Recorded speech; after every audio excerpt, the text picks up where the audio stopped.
नमस्कार. लीड महाराष्ट्र या बातमीपत्रात आपले स्वागत आहे. मिरज शासकीय रुग्णालयातील हिमोडायलिसिस सेवा ठरते 1000 रुग्णांसाठी जीवनदायी आधार. 4 वर्षात 13,077 रुग्णांच्यावर उपचार. HIV बाधितांसाठी स्वतंत्र यंत्राची सुविधा. मिरज येथील शासकीय वैद्यकीय महाविद्यालय व रुग्णालयातील हिमोडायलिसिस सेवा आर्थिकदृष्ट्या दुर्बल ग्रामीण व सीमा भागातील मूत्रपिंड विकारग्रस्त रुग्णांसाठी मोठा आधार ठरत आहे. गेल्या 4 वर्षात तब्बल 13,077 रुग्णांनी या सेवेचा लाभ घेतला असून त्यामध्ये 739 HIV बाधित रुग्णांचाही समावेश आहे. या रुग्णांसाठी स्वतंत्र डायलिसिस यंत्राची सुविधा उपलब्ध करून देण्यात आली आहे.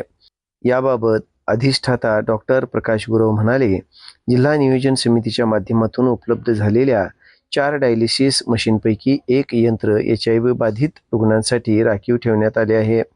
सध्या रुग्णालयात एकूण 6 डायलिसिस यंत्राद्वारे नियमित सेवा दिली जात असून तज्ज्ञ नेफ्रोलॉजिस्ट, प्रशिक्षित फिजिशियन्स आणि डायलिसिस तंत्रज्ञांच्या देखरेखीखाली उपचार केले जात असल्याने रुग्णांना सुरक्षित व दर्जेदार आरोग्य सेवा मिळत आहेत.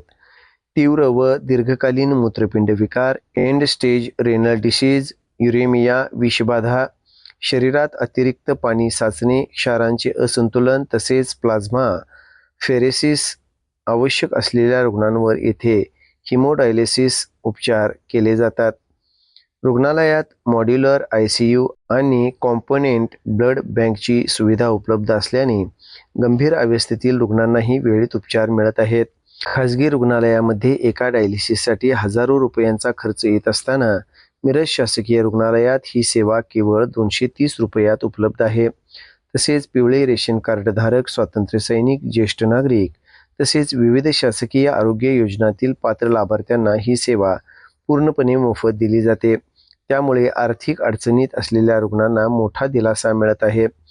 वैद्यकीय अधीक्षक डॉक्टर रुपेश कुमार शिंदे म्हणाले, पालकमंत्री चंद्रकांतदादा पाटील आणि वैद्यकीय शिक्षण मंत्री हसन मुश्रीफ यांच्या संयुक्त संकल्पनेतून लवकरच मिरज शासकीय रुग्णालयात अत्याधुनिक व सुसज्ज डायलिसिस उपचार केंद्र उभारण्यात येणार असून त्यामुळे रुग्णांना आणखी सक्षम व गुणवत्तापूर्ण सेवा उपलब्ध होण्यास मदत होणार आहे. मिरजेसह जत, आटपाडी, सांगोला, कोल्हापूर, सांगली तसेच कर्नाटक सीमा भागातील मोठ्या संख्येने रुग्ण येथे उपचारासाठी येतात. ग्रामीण व दुर्गम भागातील रुग्णांसाठी हे केंद्र जीवनदायी ठरत असून वेळेत उपचार मिळाल्याने त्यांच्या जीवनमानात सकारात्मक बदल होत आहेत.